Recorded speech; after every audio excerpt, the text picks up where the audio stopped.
Muchas gracias por su atención. Un día más. Es verdaderamente preocupante que el gran debate nacional sean los lloriqueos del presidente del gobierno, que el gran debate nacional se produzca en torno a un presidente del gobierno que estima que los ciudadanos no le quieren lo suficiente, no le quieren lo que él merece. Mientras tanto vemos cómo los problemas reales, los problemas que están padeciendo los ciudadanos en Cataluña quedan postergados. Yo he podido ver los debates de Ignacio Garriga durante estos días con el resto de candidatos. Y es sorprendente ver cómo todos se niegan a abordar uno de los principales problemas de Cataluña, que es la inseguridad asociada a la inmigración ilegal. Ya ni siquiera se molestan en combatirlo, ya ni siquiera insultan a Vox.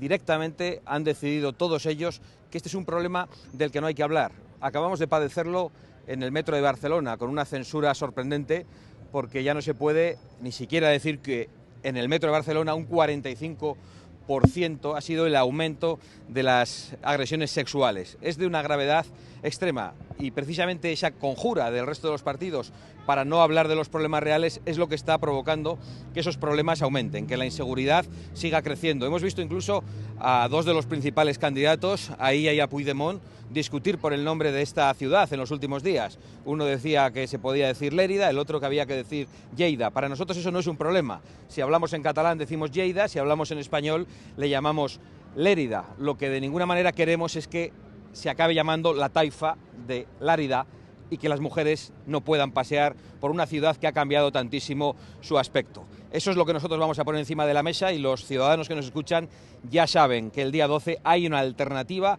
que va a señalar sus verdaderos problemas y que va a denunciar aquello que más les preocupa. Muchas gracias por su atención y me pongo a su disposición. Sí, señora Abascal, Señora Abascal, a mí me gustaría preguntarle por una valoración sobre ese informe de las Naciones Unidas en el que insta a España que tome medidas para preservar la memoria histórica frente a las llamadas leyes de concordia que han aprobado PP y Vox en diversas autonomías. Bueno, es un bulo del gobierno, no es un informe de las Naciones Unidas.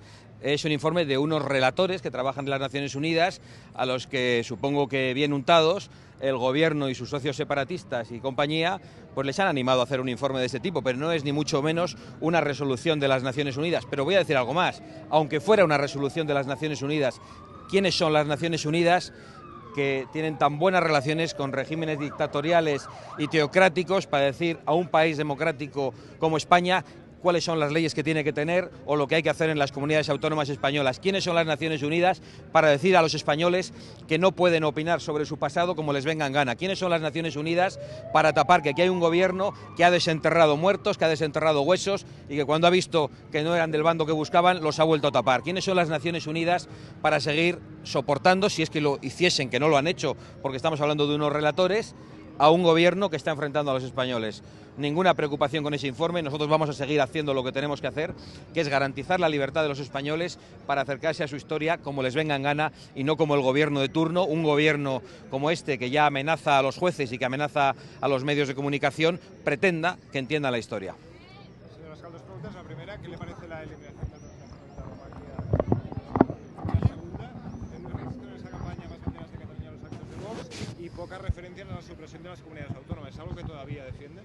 Lo defendemos absolutamente. Nuestra posición es la que es conocida, la hemos defendido en todas las convocatorias electorales, también en esta. Es evidente que no es en una autonomía, en unas elecciones autonómicas donde eso se puede conseguir, porque hace falta una reforma constitucional y eso es algo que habría de dirimirse en las Cortes Generales con una gran reforma de la Constitución. Vox no ha bajado ninguna de las banderas que levantó hace ya mucho tiempo, en el año 2014, que ha seguido defendiendo desde que en el año 2018 obtuvo un gran impacto mediático y después en el año 19 una importante representación en el Congreso de los Diputados, y vamos a seguir haciéndolo. En cuanto a la eliminación del Premio Nacional de Tauromaquia, pues es una muestra más de la incultura y del sectarismo de un ministro que está contra España y contra cualquiera de sus señas de identidad, de un ministro de Incultura de Podemos, pero el responsable es principalmente Pedro Sánchez de lo que está ocurriendo, que no solo ataca la tauromaquia, sino que ataca toda la obra de España en América, que es una obra de la que nos debemos sentir plenamente orgullosos, porque es una obra de hermanamiento universal y de mestizaje, y yo creo que es una de las mayores aportaciones de España a la historia universal. Muchas gracias. Muchas gracias a todos.